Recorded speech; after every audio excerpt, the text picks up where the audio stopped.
कांग्रेस के पूर्व अध्यक्ष और लोकसभा में नेता प्रतिपक्ष राहुल गांधी इन दिनों बिहार में हैं।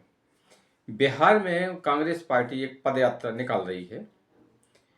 ये पदयात्रा वैसे तो वहाँ के कांग्रेस के जो नेता माने जाते हैं, वो नेता हैं, सॉरी, कन्हैया कुमार, वो निकाल रहे हैं। अब राहुल गांधी भी इस यात्रा में शामिल होने के लिए गए हैं।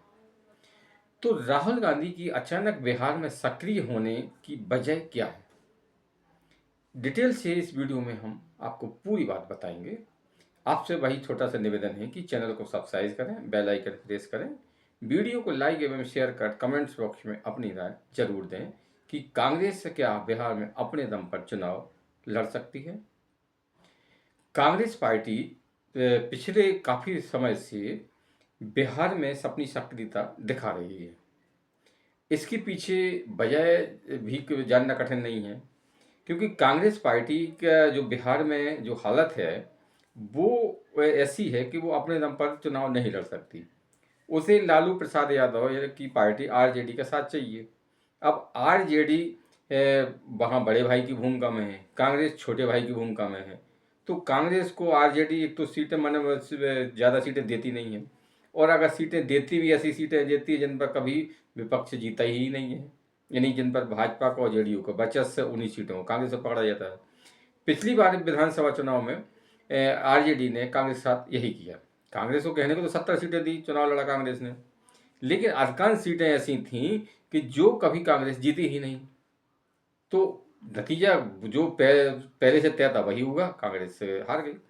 अब आरजेडी इस हार से बौखला गई। उसका कहना है कि कांग्रेस का अच्छे परफॉर्मेंस है ना, कांग्रेस का प्रदर्शन अच्छा नहीं रहा, इस वजह से वो सरकार नहीं बना पाई। तो कुछ दिनों पहले आपको याद भी होगा कि आरजेडी नेताओं के बयान आए थे कि इस बार कांग्रेस को हम कम सीटें देंगे।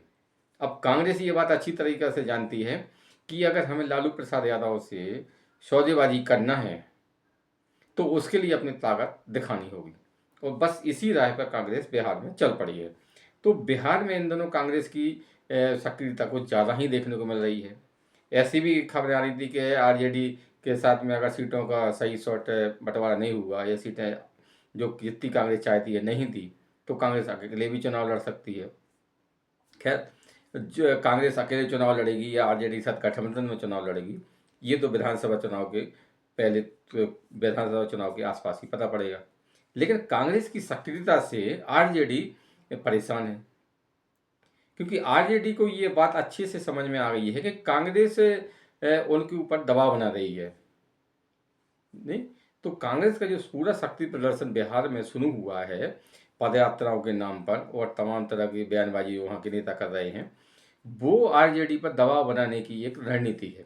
अब आरजेडी इस दबाव में कितनी आती है ये तो आगे आने वाले समय में पता पड़ेगा।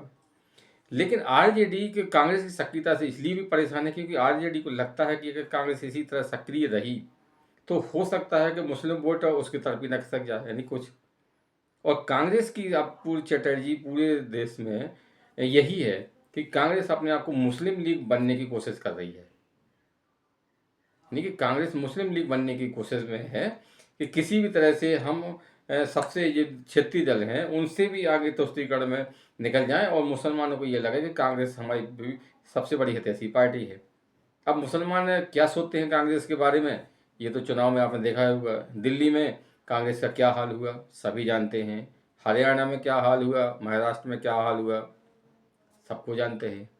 तो कांग्रेस भले ही कोशिश कर रही है कि हम तुष्टीकरण के लिए कहीं किसी भी हद तक जा सकते हैं, लेकिन जो मुस्लिम वोटर है वो उनको पसंद नहीं कर रहा है, क्योंकि जो अभी हाल के राज्यों में चुनाव हुए उनमें कांग्रेस की जो परफॉर्मेंस देखें आप, तो उससे तो यही पता लगता है कि मुस्लिम वोट कांग्रेस की ओर नहीं आ रहा है।